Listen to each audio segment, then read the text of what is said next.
เป็นตัวใหญ่เลยมาเพื่อมาให้แม่เจ้าคำเนาะแม่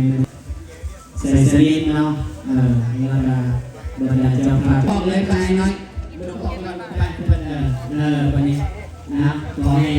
ปะตานานิกาตวานานาพันธาเท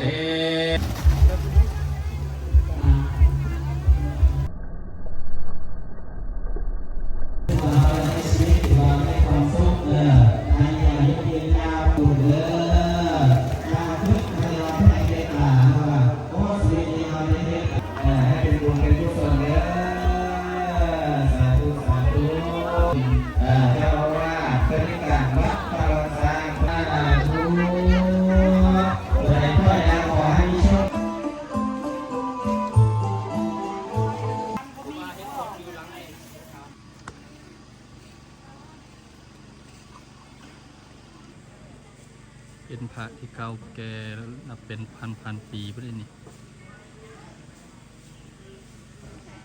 วัดวังซาง